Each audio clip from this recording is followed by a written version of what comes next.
Schultz. I'm the executive director of One Book, One New Orleans. We work every day to create community around a shared reading experience and to break down barriers that would prevent people from being part of that shared reading experience. So we pick the one book every year. We encourage everyone in the city to read the same book at the same time, with the idea that we're growing closer as a city through a shared reading experience. And then we work to get that book into the hands of so many people in New Orleans who normally would not be able to access it. So we develop a curriculum around the book. We give it to adult ed programs. It's being used right now in 6 adult ed programs to teach adults to read. We're able to get the book into the Orleans Parish Jail and do book club there with the people being held.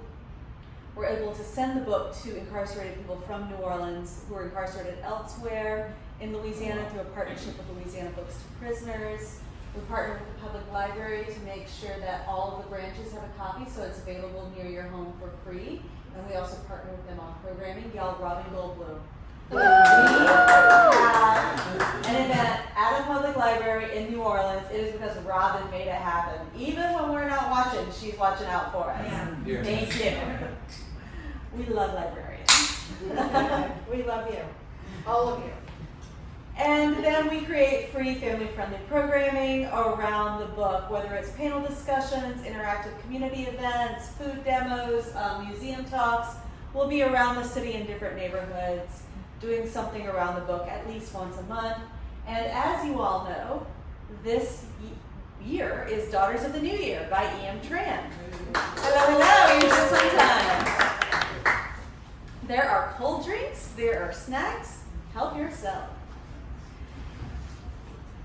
So, Daughters of the New Year begins with a timeline, and it's a fictional book, but the fictional family story is plotted on a historical timeline, and it's the real history of Vietnam and then the U.S. So, with that in mind, we said, what if we got a local historian to work with our community members on creating their own historical timelines where they map their family against historical events? And I'm so happy to introduce Fatima Shaik, historian extraordinaire, author of Economy Hall, The Hidden History of a Free Black Brotherhood, which was the 2022 Humanities Book of the Year. I think so. I think this one. 2028. And an awesome human being. Thank you, Fatima. I love being recommended as being a good human being. That's the best part. So thank you for everybody who came. I'd like to see the audience. I know this is a very literate audience, so I've got some things to challenge you with today. And we're going to talk about timelines, but we're going to talk a lot more about other things besides timelines. We're going to talk about writing that story because we have, a timeline. We all know what a timeline is, right? It's a fairly simple thing. But then to incorporate it into a story, to make it live, that's what the importance of. So we're going to start off with a couple of things. Let's see if I can make this move. There we go. Timeline basics. Let's just look at the basics of it. Whoop. Okay. Can y'all see that in the back? Can you see that? Oh, great. Okay. So what are timelines? Timelines are organizing systems for chronological events. They're linear family genealogies. Everybody's seen a genealogy, family genealogies, right? They usually go like this, right? So when we're doing the timeline of family, we're going to go across here.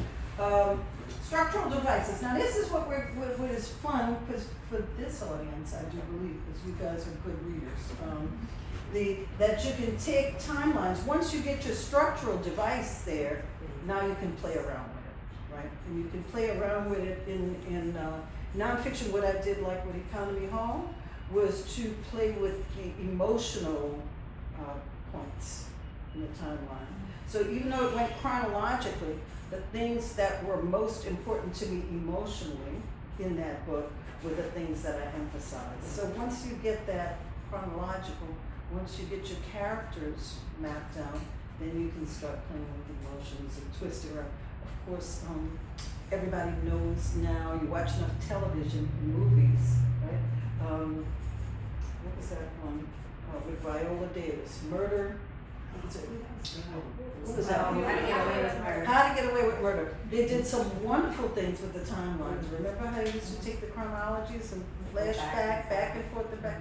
So people are doing some really exciting things with it. But let's start from the basics. So, first two, let's just look at the first two, just so, look at the book. That's why it's good to have our book. Look at the book that you just gave us, and you can just see it as simple expression of your timeline. Oh, you're a call. Come on in. Oh, okay. There we go. Come on in. Grab a book, grab a seat.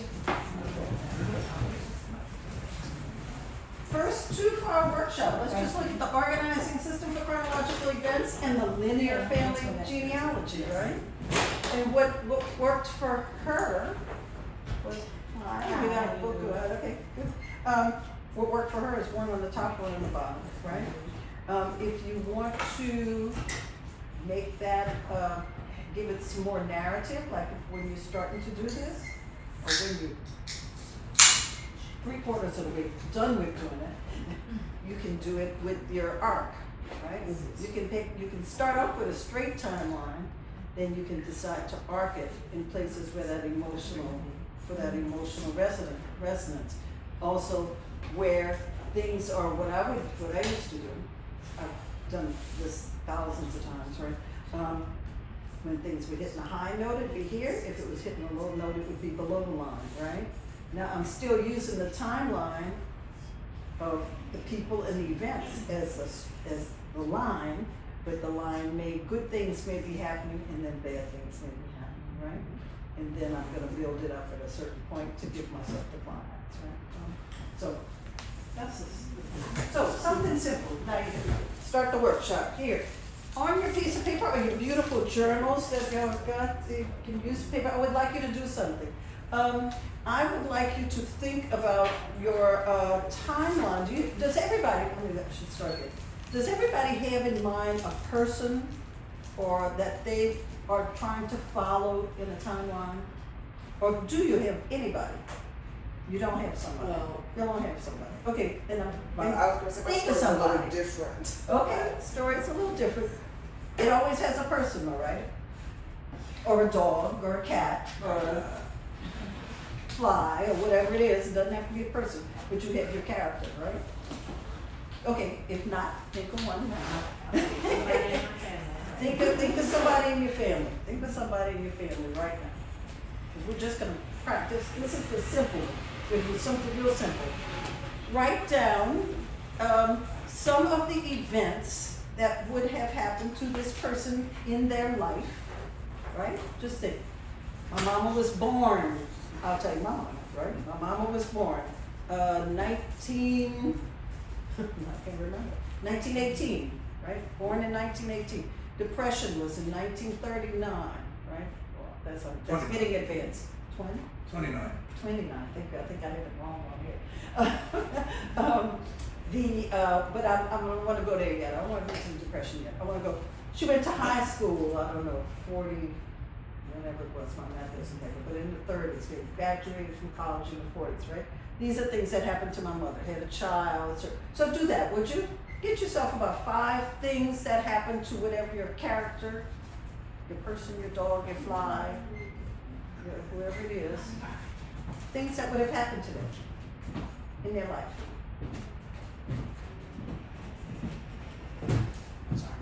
I'm looking at my tree, trying to figure out. Oh, look at your tree. Oh, you got your tree. Ooh. This is exciting. So you have to pick somebody. Yeah, that's Pick the thing. somebody. I mean, like some people you can do 2 people, but first you gotta get that one down and then you can do that. But think of just 5 things that this person born, had their Holy Communion, went to high school, died. You got 2 right there. One died. This is just a very simple thing. You just list. You don't have to describe. Just list it so you can remember it.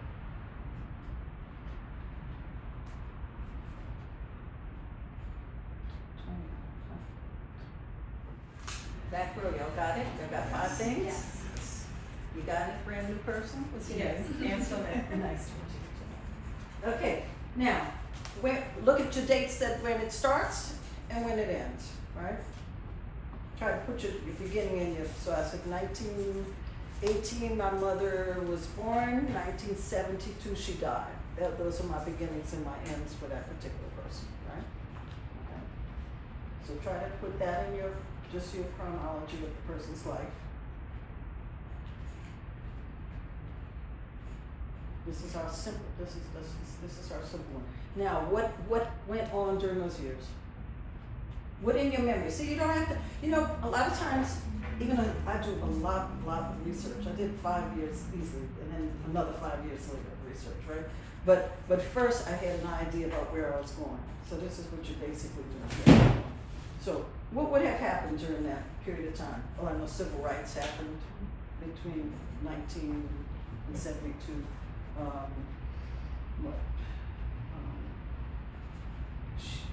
McDonough 35 may have opened. Yeah, maybe during it, I'm not sure. During the Great Depression, because Great. my grandmother attended, she graduated in 1971. Okay, depression, right? So those are the outside things. So think about what outside things there were, right? What outside things, or it may have been even something a little before then, right? In terms of my timeline, if you look at this, some of these things start before the character was born, right? So it could have been like when her folks came in from the country to the city. Maybe there was a famine or something wherever she was, where on St. Martinville there was some fights, racial stuff. They probably moved into the city, Okay? All right. Simple timelines. Yeah, so now you can do something, that would be just something very simple like this, right? You're fitting your person into a period, right?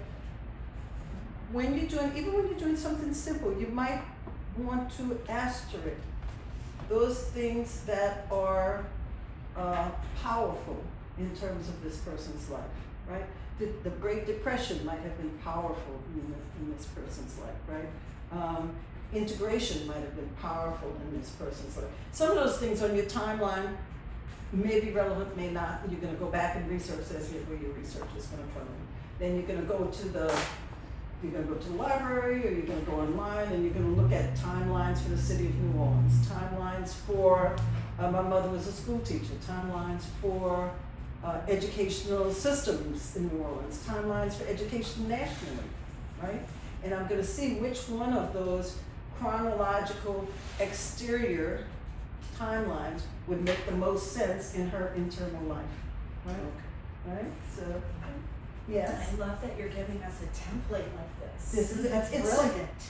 Oh, thank you. I love to be brilliant. We call brilliant too.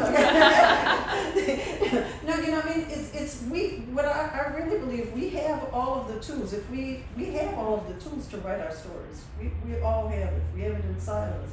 It's just that you need these templates. You need somebody to kind of make it simple for you, right? And what was that thing? Everything I needed to know I learned in kindergarten, right? We basically have learned all of this in our lives, So once we can figure out that simple, then we can go to the complicated, which is where I'm going to take you. I'm going to take you to the complicated. So let's go to the complicated. Actually, I think I have. Okay, make it less simple, right? Okay. Every story is anchored in time. Every family story is anchored in time, right? We exist in time unless we're futuristic, and then we're still dealing with time, right? Every story is anchored in time, and every family story, everybody has some sort of, I walked down the streets were, at one time they were all brick, and now they're pavement, right? Anchored in time. When did they start paving the streets? That's gonna mean something to the way if my character has high heels on, that's going to make a big difference, right? Gonna make a big difference. If my person is barefoot, if we're talking about enslaved people, when I started looking back at enslaved people, in my book, there's a guy who got arrested July 4th for putting his feet into shoes. He was arrested and brought to jail, right? Enslaved people did not have shoes in a particular time. So you anchor it in time and you start looking at what was going on, right? All of these different timelines. Okay, resources are endless. That's what I mean by endless. Endless sidewalks. Were they brick? Were they pavement? Were there street lights? What kind of things did they have in the house? Did they have a dishwasher? Did they have to wash outside? Did they have the bathroom inside or the bathroom is outside? You know, all of that is all of your resources. How many times do people fall on their way to the outhouse, you know? You know, I mean, there are all sorts of interesting things you can do with your person in real time if you look at what the time was, right? Look at what the time was. What we're going at is this universal themes, right? Because if you know, y'all may be aspiring to be writers, or you may just want to write a story, your own story. I can't see her face, so I gotta move over here. What you want it to be, we write stories to share an experience with somebody else, right? We don't just keep it in our own brain. So what you're really looking for to share with other people is to have something that's universal, right? Falling down is universal, right? There are certain things that are universal, which is what we're looking for. Okay, here we go, writing a story. Okay, so what's a story? It's any kind of narrative structure. Okay, so now I'm taking you up beyond timeline. Timeline is real simple because we're talking about a line, right? Okay, to take it into a narrative gets a little bit more complicated, right? Here are your two things, research and perspective, right? So the first, your research, you did simple research right now, you researched your brain to try to figure out what was going on, let's say, between 1918 and 1972. You researched your brain, right? But it's also perspective, right? So for some people, civil rights movement may not have been a big thing. For some people, it's going to be a big thing. So there's my perspective. What on my timeline is going to mean a lot to my person? What on my timeline is going to mean a lot to the world I'm trying to create, right? So those are the two things you're doing. So this is like forming the cement base without giving you all that metaphor, right? It's like a house. You're gonna have your foundation and then you're gonna embellish it. Right? So can I move on? Because I see y'all taking notes. Can I move? Yes. Okay, all right. So I'm giving you this. Let me just read this aloud because it seems tiny to me, and I'm standing right here. This is a house across the street from me, right? This is a passage that is in Economy Hall.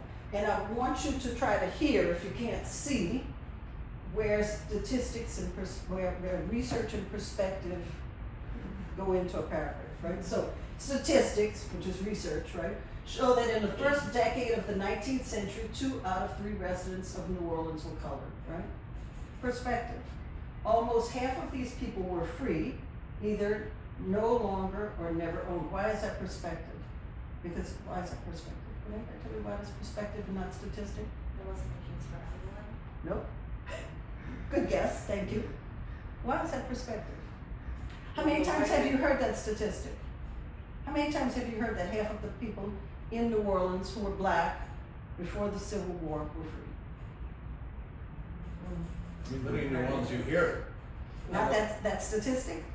That half of them? I don't know about half, but. Yeah, you hear that there were a lot of free people of color. How many free people of color do you think there were among the black people? What percentage? I just told you what the reality was. Most time we think maybe 30%, 10%. Yeah, less than half, so. Yeah. Less than half, right? So that is perspective. When I looked at the statistics, I have another slide that I use in another talk. When you look at the how many people there are, right? You see that there was 45% from 1810 to about 1850, and there was a little screwy stuff going on in 1850 and almost 1860. So almost from the beginning of New Orleans, joining the Americas, to almost up to the Civil War, about half of the people in New Orleans, black people, were free. Now, why is that important? Why is that perspective? Exactly. Almost half. Almost half. Instead of Right. 45%. 45% of people. almost half, and then either no longer or never owned, which is a. Right. That's it's a also judgment perspective. kind of thing. Right, it's a judgment thing. And also that compares to, which is not in this paragraph, because nobody wants to deal with that much math, you know? Yeah. The statistic across the whole country, including the free states, was 14%. Only 14% of black people in America were free at a time when 50% of the black people in New Orleans were free. Huge difference. This is why we have this big melting pot, right? And a lot of civil rights legislation and all that stuff that we got. We had a literate, bigger population. Anyway, that's why it's perspective, right? Looking at statistics, perspective. Along with the enslaved, these free colored families built and occupied the wooden brick houses of the city. Research, you know, you count the, I actually counted the houses. Perspective, they were already an established community when the Louisiana Purchase occurred in 1803. That established community is perspective, right? Established community. Research, their children and grandchildren participated in the flowering style, right, of the city, which by the 1840s became one of the biggest and most important urban centers in the United States. Let's stop, right? Research, their descendants still lived in New Orleans more than 100 years later, right? So, this is what I can get from out of looking across the street, right? So, which is what you can do from your person walking into their house, right? Your person walks into their house, and what are they looking at in their house in a particular time period, right? They're looking at a tablecloth, they're looking at a doily on the sideboard, they're opening the chifforobe, right? You know, so all of that goes into, but here's your foundations. Your foundations are research and perspective. So your research is gonna be statistical, observation, you know, anything that you can do tangibly is gonna be your research, right? Perspective is gonna be what you do with it, right? Because you can have a lot of numbers, but those numbers, unless you're gonna give them some kind of something to grab onto, you know, you've heard statements all the time where people say, as many as 25% agree with such and such, right? Well, that's telling you 75% of the people don't agree, right? So, all perspective. Let's play with this a little bit. Okay, this is another example. Here's your story basics, right? Here's simple. So story basics. What do stories have? Do I have it up here? Tell me, class. Say it out loud. A beginning, a middle, and an end, right? Everything has a beginning, a middle, and an end. Very simple. In the Depression, which I was wrong on the dates, in the Depression, my father needed a job. Actually, let's just say when he was young. He needed a job. He looked everywhere, he got a job. Simple, right? Do that for your person. Come on, workshoppers. Do that for your person. Make something real simple right now. With your person, give them the 5 things that you know about them. My mother was 16, she had a baby. She took care of the baby. The baby grew up and went to school and left town. There's a story. Simple.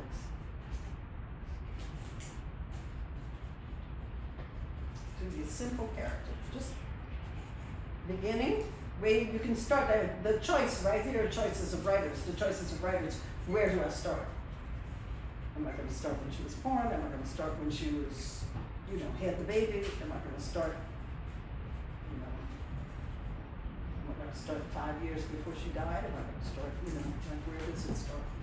So, you could do it, so you don't have to write it in sentences. I'm not comfortable with sentences, but very simple, you know. This happened, that happened, the end. Anybody want to volunteer with their beginning, middle, and end? It's all in your head. You know it in your head. No volunteers? Okay, I got one volunteer. Okay. My grandmother was born in Wallace, Louisiana. Lucy, Louisiana.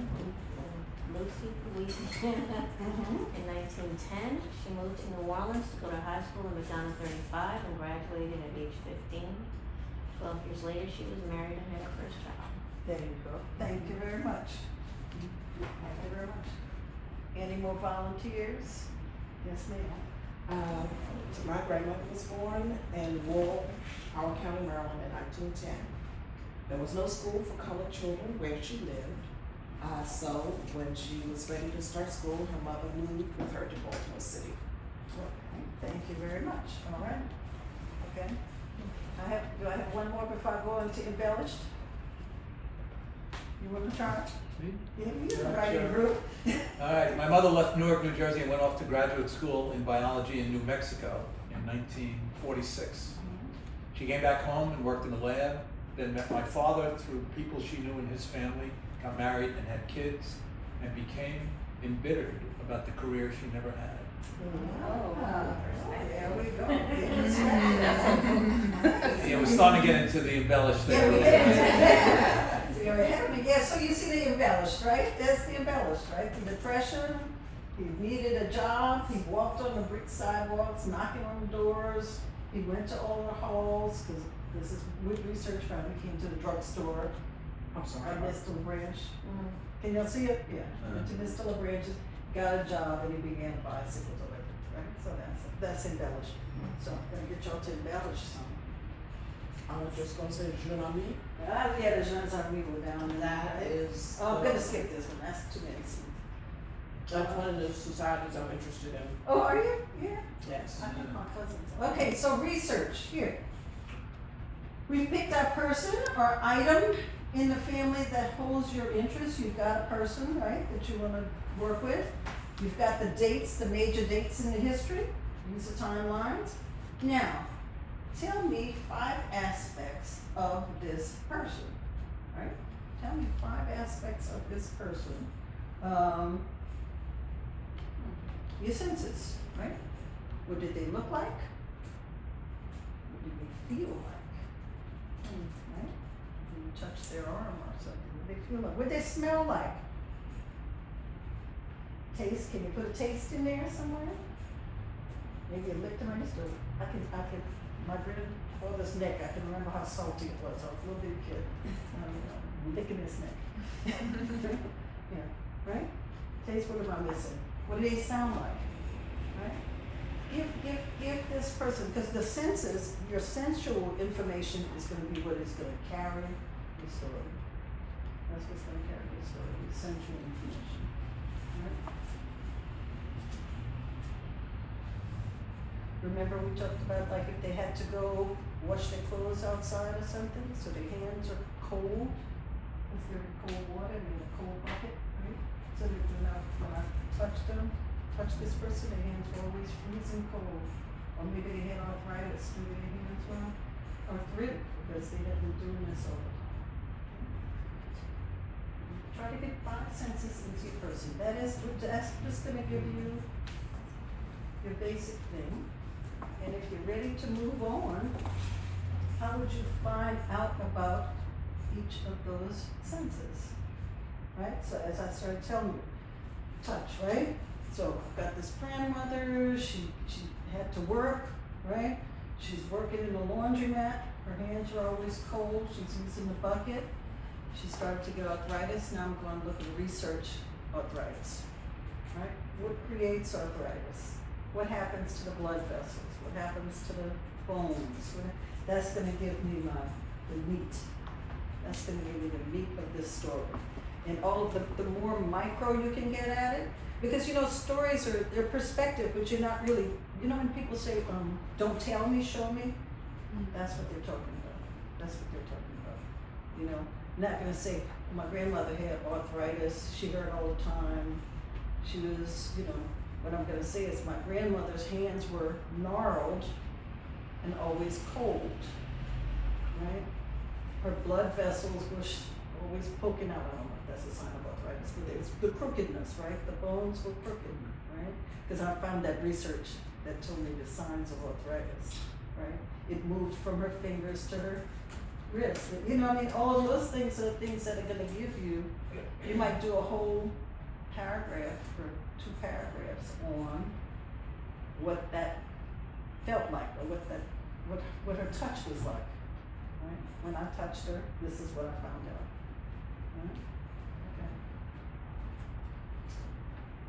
Okay, here's some perspective on it. If you're ready for perspective, you got your 5, does everybody have 5 senses for their person? Okay, we're gonna work on it a little bit more. I want us to actually do it and not just read about how it's done. I want us to actually do it. But if my writer who's already got his person, if you want to think about your theme, I think you already have the theme. I think you got your theme right. You didn't start this today. Well, I've written a lot about my father, but not so much about my mother. Oh, good. Okay, great. I'm trying to break out of it. Great. Yeah, think of the five senses of them. Does everybody have the smell? Does everybody have the smell of that person? Is there a taste involved? You may not have tasted the person, but what did the person eat? There's your taste.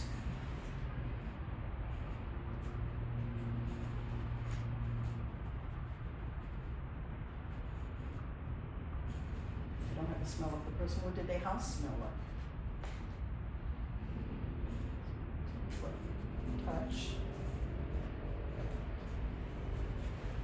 You got a touch for the person. If you didn't touch them, if that doesn't, think about what they touched. Right? Maybe this person used to run their hands across the furniture when they were walking. Maybe this touch, maybe their balance was off. Maybe their feet weren't working so good. What did they sound like? Does everybody got a sound? Yeah. Sound, see, I know in New Orleans everybody's got a sound. Sound comes easy to us. Smell, taste. What else? What am I missing? Hearing. Hearing, that's our sound, right? Hearing, I'm missing one. Let's see. Look. Looks, right? Everybody's got to look at what they look like, right? Any volunteers? Anybody want to tell me if you want to give me your, if you want to, only if you want to. I'm That's not gonna force fine. anybody. I did my grandfather.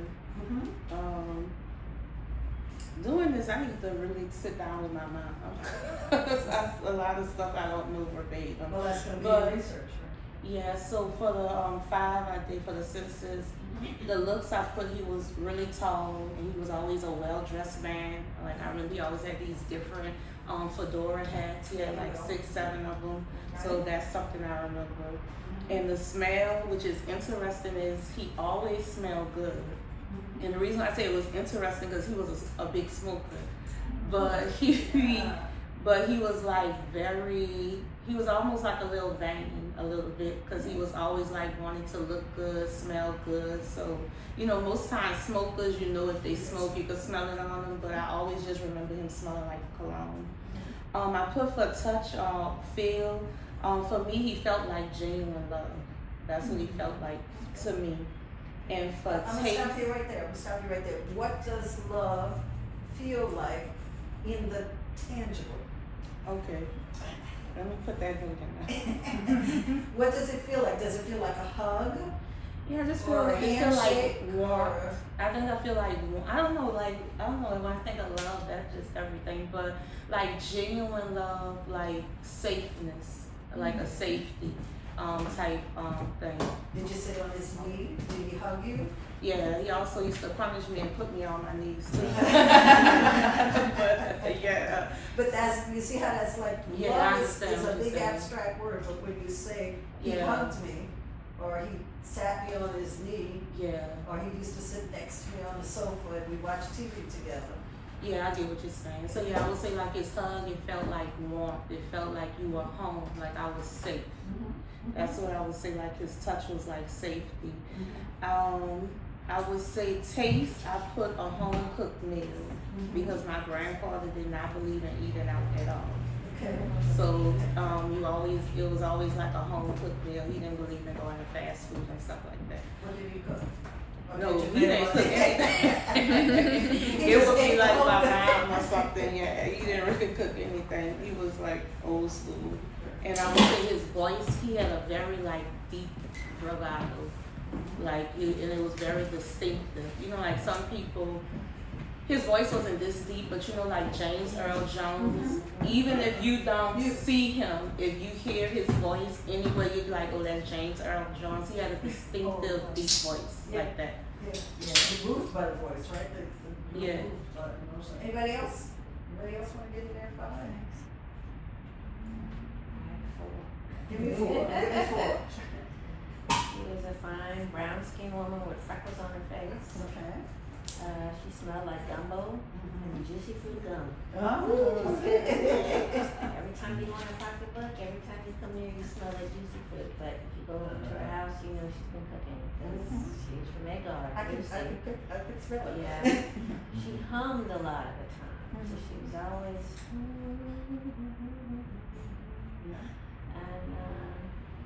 And both her feet had bunions on them from wearing high heels all the time. Yeah, that's good. That's good. I can see this person. I definitely can smell the juicy fruit and the gumbo in the house. Every time I smell juicy fruit. Yeah. So that is what you're. So when you get down to your perspective, right? You're gonna keep some of those things and you're gonna take some of those things out, right? Because your perspective, what you're trying to say about this person, like Antoinette, is it? Yes. Okay. Antoinette said, this is love. The theme is love, right? How much I loved my grandfather, how much my grandfather presented love to me. My grandfather was a loving man, right? So the things that she's going to pick, those things are going to be, so maybe the hats don't have anything to do with it. You see what I'm saying?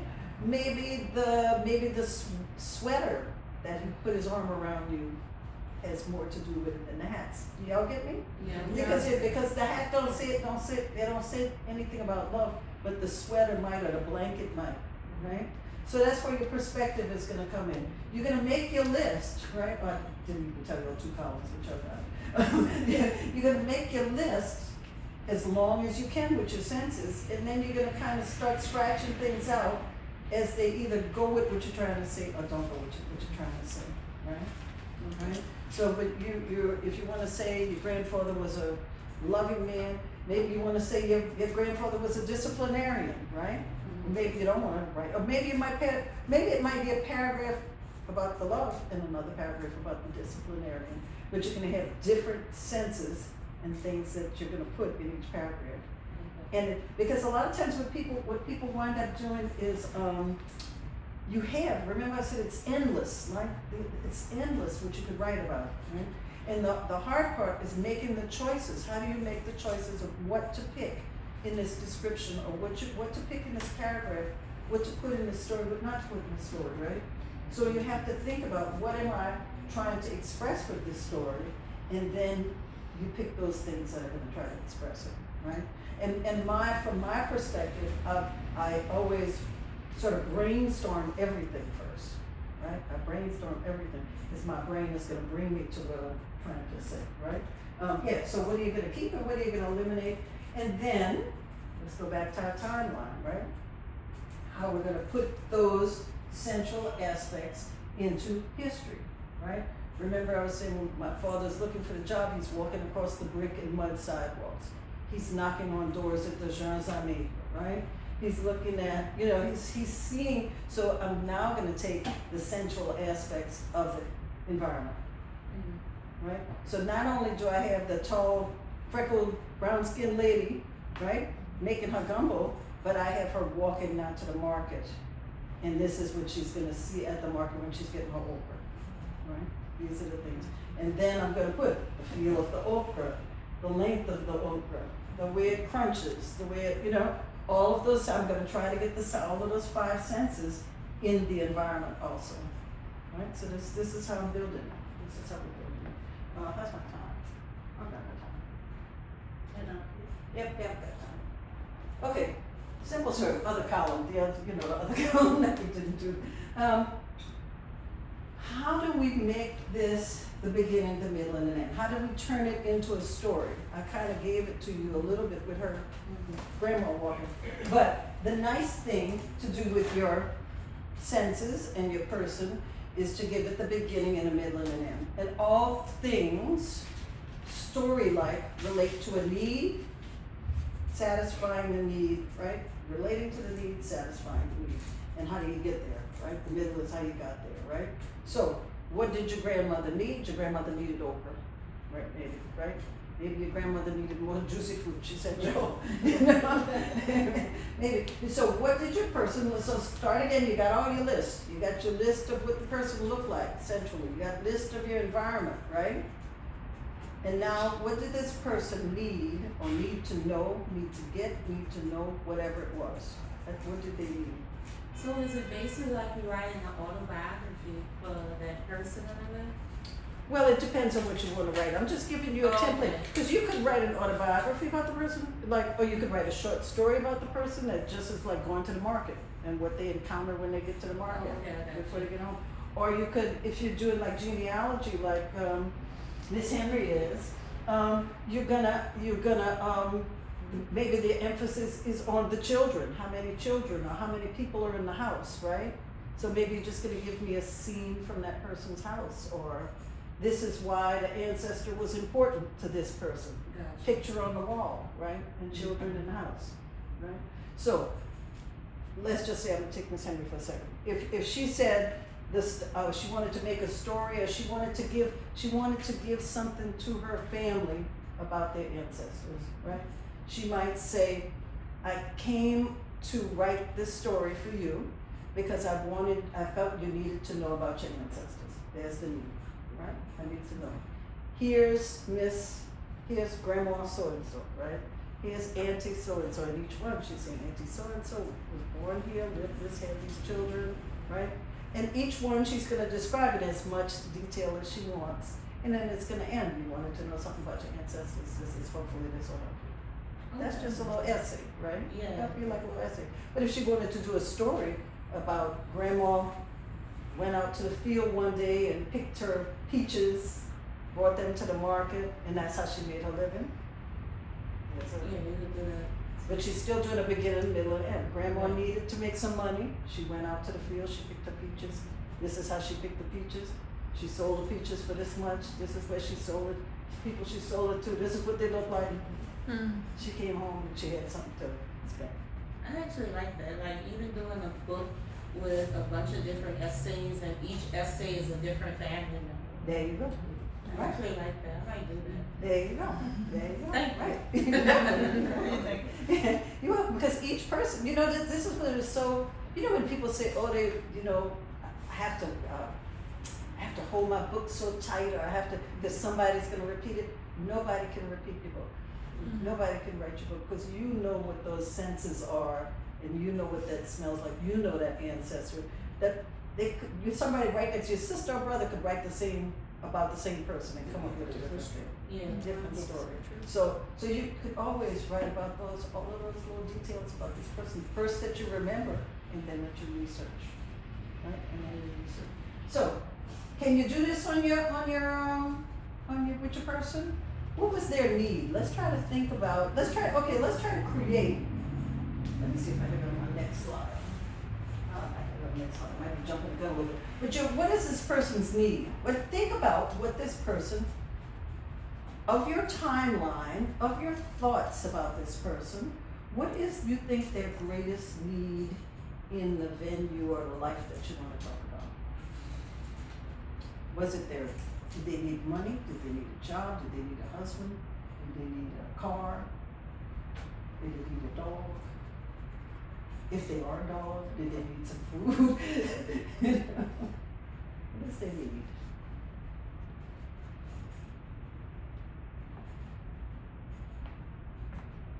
Harder to do with ancestors that you don't know.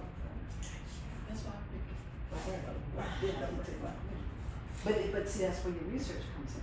Because if you know somebody was born in, let's say, 1830, now you're going to go to the histories of where that person was born in 1830, and then you can kind of guess what their needs may have been. Yeah. Right? Because we know in 1830, like my folks lived in St. Martinville, in a certain time period, St. Martinville was rural, cane fields. They didn't have a car.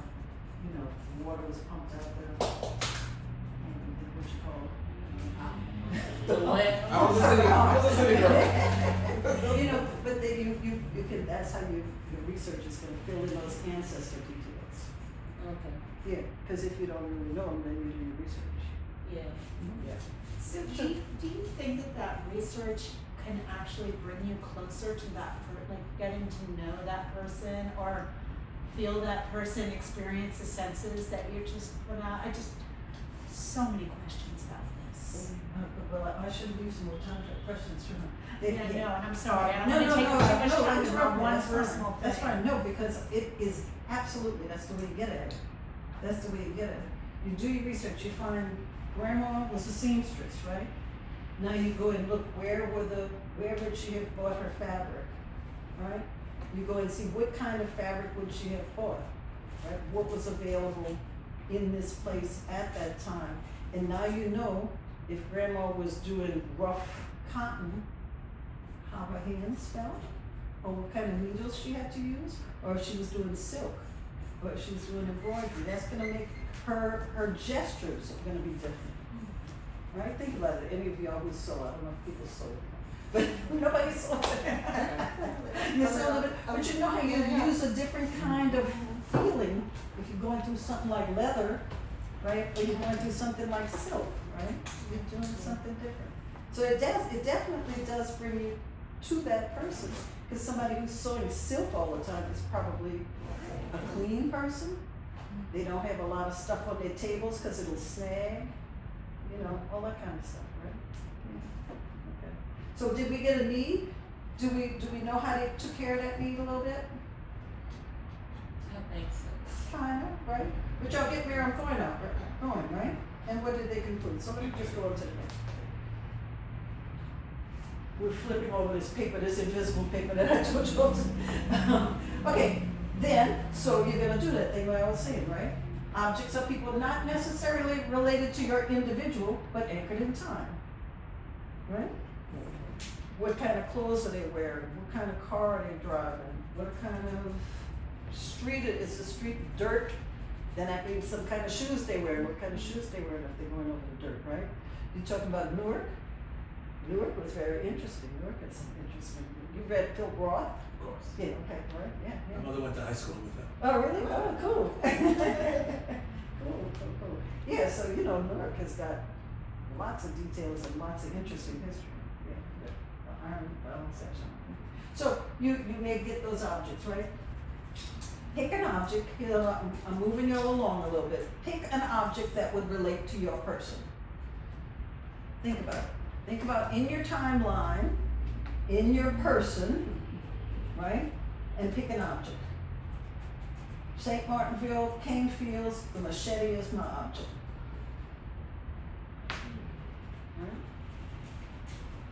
Right? 1940s city, the cab, right? Or the horse-drawn carriage. I don't know. Well, actually, what I'm stopping and thinking is, I need to do much more research on place and history. And I mean, I've got facts about individual people, but I said, no, I need to go back and really understand the place. What was Baltimore City like in 1915? There you go. There you go. Just stop it. If you want to write a story, that is what you're gonna do. That's what you're gonna do. Because I talk to genealogists a lot, you know, and genealogists tend to have all of that stuff, but when they want to translate it to people, it gets kind of flat because unless it's your family, you know, most people don't want to hear you. Oh, kids definitely don't. No. This one begat that one, and that one begat that one, and that one begat that one. You know, but if you tell them, oh, grandma was driving a car when women couldn't drive cars in Baltimore. Now it's seeing something. Now you're talking something. You got your object? Everybody got an object related to their person? My writer, what's your name again? Alan, you got your object? Yep. Okay, what's your object? My object is, Tell me. she learned to drive late in life in the family station wagon. There you So go. I picture her and struggling with that. Okay, good. What year would that be? You know, sort of early, mid-60s, call it. Okay, what did that station wagon look like? It was Ford, it was black, it had the wood on the side, the wood panels, you know, very much in its time. Yeah, nice. What were the seats? Leather seats, probably? Now probably cloth seats, Cloth seats, Yeah. okay. Ashtray? of course. You see how all of that would make us, that grandmother, did she smoke then, you think? Oh, yes, she did. Okay, yeah, I'm picturing her tooling around in the, two-lane highways. Suburban neighborhood streets. Yeah. So, y'all see it? You see how you're developing it? Now I'm gonna give you one more thing, and I don't know whether it's on my next slide or not. I'm not gonna give you that, I'm not gonna give you the next slide yet. Just put this person, now you've got the person, it's got the person in the car, right? You've got, what's your object? Good question. I think I've said it on a gumbo pot. Okay, there you go, gumbo pot, okay. I want y'all, and y'all have objects too, cause y'all shy back there in my corner. Unless you wanna volunteer. Give the person a scene. Okay, so what is a scene? A scene is a beginning, a middle, and an end. So if you're writing a book, all the book is a collection of scenes. This scene, that's it, that's the best books. The best books are one scene after the next. One beginning, middle, and then after the next beginning, middle. So put this person, have your grandmother friend, walk into the kitchen. Oh, And get her in the kitchen and out of the kitchen. okay, because I wrote something on the blog. Alright. No, I'm putting y'all, I want y'all to be as specific as possible. Put her in the kitchen and out the kitchen. Put your mom in the car or drive down the street, going somewhere, getting there, right?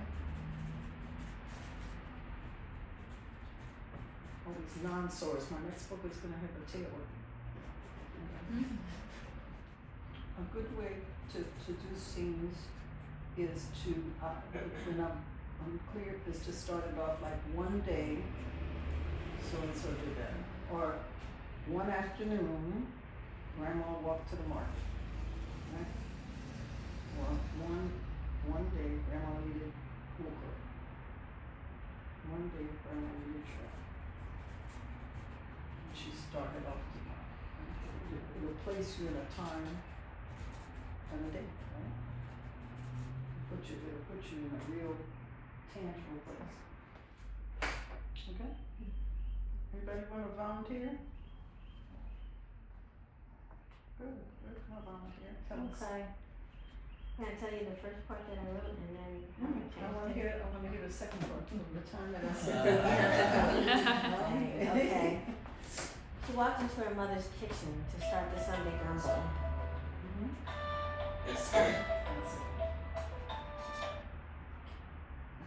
Start again. She walked into her mother's kitchen to start the Sunday gumbo.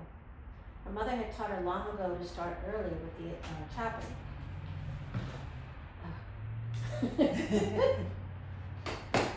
Her mother had taught her long ago to start early with the chopping, and she used that as her excuse to not attend church. As she chopped, she hummed to a new song she'd heard on the radio. She thought about school and about the chance she had to leave next week to go to a better one downriver in New Orleans. While making the roux, her arm got tired, but thoughts of new school books soothed the ache. By the time her parents and siblings returned from church, the gumbo was done and her mind was made up. Very nice, very nice. I would like to know what you look like a little bit more, but Well, that was the that was the first part, part. and I didn't integrate that. That's okay, because that's what rewriting is, right? Anybody else? Come on, volunteers. Come on. Typing the light. Yeah, you were typing. Alright, Call it out. I didn't write it, so I wrote it as sort of pieces, but Yes, alright. okay. I call my mother to pick me up after basketball practice. She comes both nervous as a new driver and proud that she can finally drive, and ends up giving several of my friends rides home as well. She likes being known to all these high school kids and talking to them in uninhibited ways that their parents never would, but also resents being used as a chauffeur. She drops off the other kids, then takes me home and proceeds to cook dinner for the family, 3 kids and father husband who gets home after the train ride from the city. Dinner is pot roast, canned vegetables, and boiled potatoes, then fruit cup for dessert. Dinner with the kids, then a separate dinner with the husband, father, while the kids do their homework and watch TV. I like that. I like knowing exactly what's on the menu, right? Anybody else? Are you gonna? Touch. You don't have to. I don't want to put you on the spot. Well, it's only a small piece because I'm still struggling with this whole concept, but we'll get there. One day, great Aunt Maud called little Inez into her. Aunt Maud wanted to send the young neighbor boy to the store for rice and milk. Inez, at the age of 8, was the only person in the house that could read and write. moving to Baltimore, so I'm as could go to school was starting to pay off. Okay, thank you, yeah, very good, thank you. Do you wanna try? I'm looking at you, you know that. No, what about I last? didn't really write because I was just like different sentences, none of it like really makes sense. I'm still trying to figure out my object in a way. And I think that's why I was all over the place. Oh, yeah. I originally had put money Right, because my grandfather was like, he always was big on like saving money and being tight. And he had a lot of money to say he grew up poor. But when he was saying everything, it started making me wonder, maybe that's the reason why. Because he grew up in the, he was born in the 1920s. So obviously he was born either before or during the Great Depression. So they probably was poor. He probably didn't have a lot. And I always remember when we was young, he used to tell the grandkids and, well, our parents, like, don't be buying all that. You don't have them children ending up in the projects. Like he used to always say that. So now that I'm looking at it, probably because he didn't have a lot, it almost made him, you know, work hard, save all his money, and he was like he was the bank. You could go to him and get it. So it's like now that I'm looking at it and your research is like I'm looking at his ways totally different based on probably the way that he grew up that I didn't really look at it before. good. And then I can see as you're talking, so now you have that previous slide, you have your perspective, you have your theme, right? You've got your perspective. Now, if you were to essay it or fictionalize it, I see him giving money to somebody, Yeah. or I either see him going to his place where he hides his money. Yeah, he was old school mattress, shoebox. Yeah, I can see him going to the shoebox, you know, so I can picture those, so your object is the shoebox then, right? And he's walking into the shoebox or walking to work, you know, you see, we're starting to, these are all of the elements that you're gonna put in. Back row, y'all wanna say anything? I said some stuff. I'm like pulling the pieces together. I love how it's so descriptive, these stories. And so I'm trying to, follow along, but not now. It's a puzzle that I'm putting together. You have the description generally in your brain. It's in your brain. So just follow your senses. Just make sure you got all your 5 senses on. Now here's my last slide. Then we're gonna move on to questions. Where is the magic? Now that's gonna give you a little bit more. When you're writing this stuff, what made you excited? Right? You may have in your mind, I want to write about, what was it? Remind me, what was it that you were writing about? Oh, going to Baltimore, Moving to Baltimore so she could go to school. Right. What part of that? You may say, oh, I want to write about her moving to Baltimore, going to school. But then as you start to write it, something in there gets you excited. Like the textbooks might get you excited, or the train ride might get you excited, or something as you're making those lists of things that she would have touched or experienced or seen, something's going to get you excited. And when you feel that, like, oh, right? Like she said, oh, the bank, he's the bank. Yeah. When that gets you excited, that's your magic. I was just going to say what actually twisted it in a moment, because I said going to the store for rice and milk was because when I first started doing my family history, or trying to do family history, grandmother was telling me the story about her great aunt. When she would cook rice for her, would cook it in milk with a little sugar and cinnamon, as opposed to when her mother cooked rice and she only did it in water with gravy. All right. And so that's was there. I mean, nobody else knew it was there. that was there. There's your magic. There's your magic. So when you feel that thing that comes up, say, oh, this is interesting.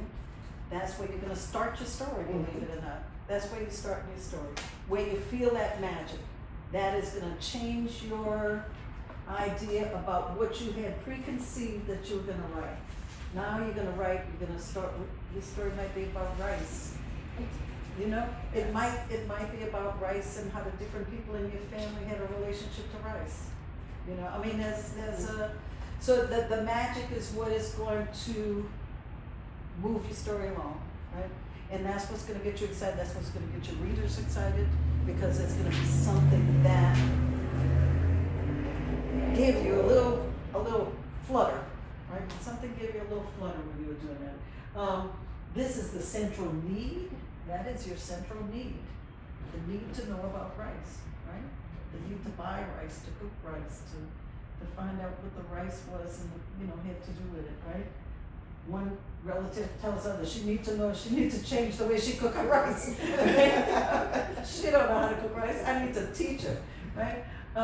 So then you're gonna go back at the very beginning again, and you're gonna start at the beginning again, with your beginning, your middle, and end, your person, your object, your time, and put it all in. But the simplest thing, beginning, middle, end, timeline, but now you're gonna do the timeline of rice, right? You see how it's different? She's gonna do the timeline of rice. She's not gonna do the timeline of birth, death, marriage, children. It's gonna be what was going on with rice with this person, or what was going on with cooking, or what was going on with the sisters. Whatever that was, it's gonna be a different timeline. And you're gonna relate that to that person. That's what really gonna make your story. That's what makes your story. So, I think that's it. That's it. The rest of it is just read Economy Hall. Y'all just need to read Economy. Definitely. Economy. Questions? Y'all have questions? I'll ask some questions. Yes, ma'am. So when you're talking about the timeline becomes like about the rice, it's still about the original person, because you're just saying their relationship to the rice, since that's the magic. Right, right. Oh, okay. So it's gonna be about that person who did it with the sugar, right? Yes. Oh, maybe, yeah. That, it might be about that aunt, but instead of starting at Aunt Maud was born in this year, Aunt Maud went to school, Aunt Maud started cooking at the age of 10.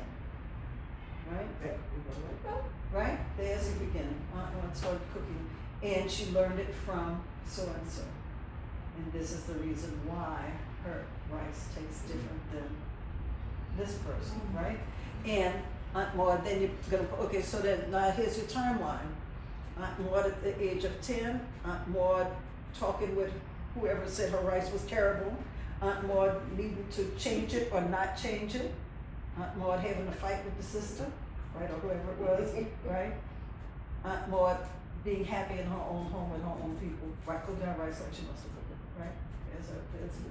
But now she's gonna look, her external is gonna be what was going on, where was rice cultivated, when was it cultivated, why do black people eat it so much, where does it, where all of these things that relate to, her timeline is gonna be related to rice and maybe sugar. That's gonna be, those would be the first places I would look, in there. And then you might find out that there is a whole history of family related to rice fields or cane fields, or which is gonna give you more. Which is interesting, because they don't grow rice in Maryland. They don't grow rice in Maryland. So yeah, where did she get it? Where did she get it? They grow it in the Carolinas. So this is a Maryland tuna. Keep looking. So this is interesting. So I'm like, it's giving me some things to think about. Yeah, keep looking. In the Carolinas, because black people came up north from that area up to the DC and south to the DC. Indianapolis. I'm just joking, but it's like Africa, it's right? There was a lot of rice cultivation in Africa that came into Maryland. The ports. No, from rice cultivating was brought into the Carolinas, but African rice cultivators were that's what I brought said, they were into brought into the Carolinas. Oh, they were brought into the They were Carolinas. brought into the Carolinas. Tobacco was out there in Maryland. Oh, tobacco. That's interesting. Anyway, some food for thought. Literally, food for thought. Yes. Other questions? I have a quick Yes, question. yes, sir. To me, I know the moms, right, learning how to drive a car, Right. learning how to cook gumbo and moving to a city. To me, the character is the easy thing to find, like for me, my father.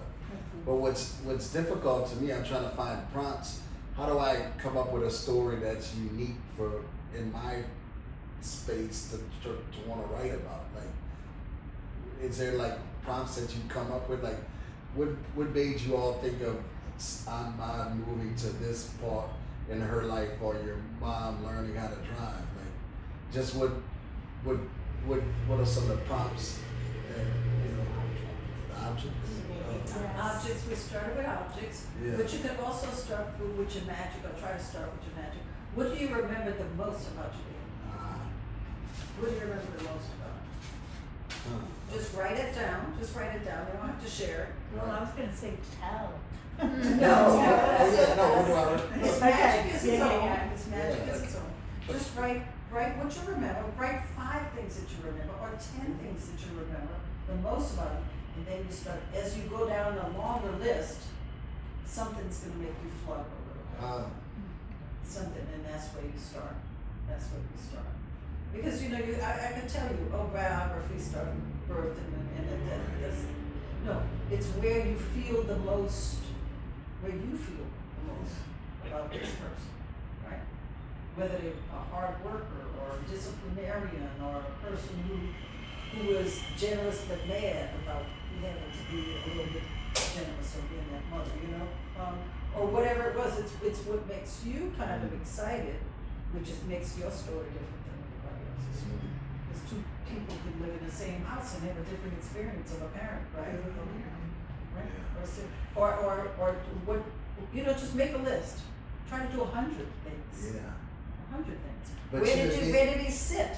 Yeah. When he got home, where did he sit? Just On you a tell me that. recliner, but what I read, he loved this recliner, but what There I you remember go. most about, he was respected and his integrity. But it wouldn't draw me to want to write that. No, it wouldn't. The word integrity is too vague. Yeah. How did men greet him in the street? That's integrity. Yes. That's integrity. That's a different So, idea. if he was in a union or something, how did the union guys slap him on the back or hug him, or did they turn around and talking about him, or that's kind of integrity. Integrity, there are things called abstract words and then lower level abstractions. The higher level abstractions are words like integrity, love, generosity.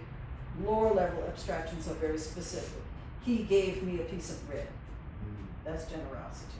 Very specific generosity. He gave money to the kid on the corner, the poor kid on the corner. That's generosity, right? And if you show somebody 5 instances of generosity, right? We were walking down the street, we saw this kid, he gave him a piece of bread and $1, and then we went to the next place, he saw this old lady trying to cross the street, he took her arm and crossed the street. Then the next paragraph he told me, when we got to the grocery store, somebody couldn't pay for their groceries, he paid for their groceries. You don't have to tell me he's generous. I've seen him. I've seen the way he acts, right? So think of, in those very specific things, when he sat in his recliner, did he talk to the kids, or did he just watch his TV, have his beer? Talk always. There you go. I wanted to educate you on stocks. There you go. Yeah. So remember what he told, that's he's an educator. He's trying to tell everybody something. He's not gonna let you out of the room without giving you some information. Right. Right? Yeah. Does that help? It does a lot. Thank you. Make a list, but make a list with senses. Don't use big words. In fact, try to avoid those big words like integrity and love and generosity. Just make it with your senses. What did he touch the most? What did he smell like? If you say he smelled like your grandpa, was it? That smell. Where did he keep his cologne, right? If you have a sense of where, then you can say he walked into the room after taking his bath and put on the cologne that he had in the top drawer. Right. Now you've got something really tangible. So if you can think about where did he sit, where did he walk in the house, what kind of clothes, shoes did he have, what hung in his closet, right? What kind of socks did he wear? Did he wear silk socks or cotton socks? Tells you something about a man, right? Right?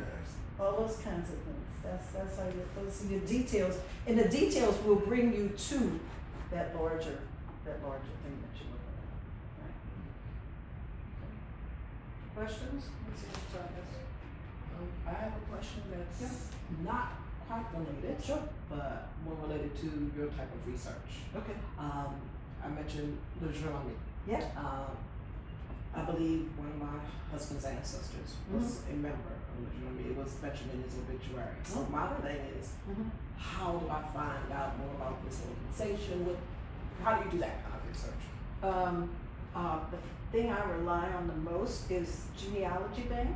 It's a paid service. I don't think, does the library have Genealogy Bank?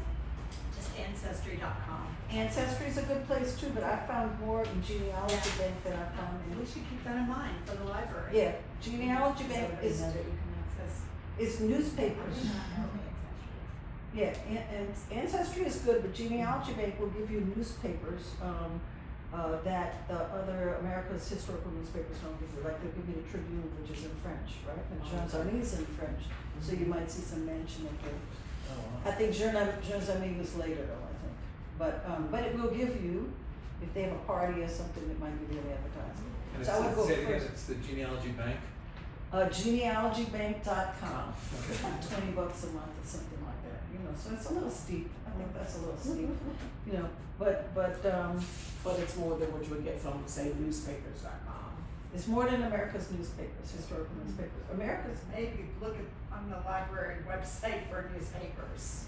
oh, Like yeah, the see what Louisiana you- Archives Department on the website, or databases. We have two options, there you go. databases Right. and the Louisiana Archives Department on the website too. Right. And even in Ancestry, what I do is instead of putting the name of a person, I'll put in Journaux as the first name and me as the last name. And whenever, you know, Yeah. any two words that I think might go together, I'll put them in the first name and in the last name. And see, That's a yeah, good idea. and come see what I come up with, you know? But yeah, you would go to databases, newspapers, all that, and find out, that's where you would start off. But newspapers, I usually start off with because they'll give you an address. Like if somebody had a funeral or something, they'll say that they have the reception or the repast of the Jones Army and they'll get the address of the Jones Army.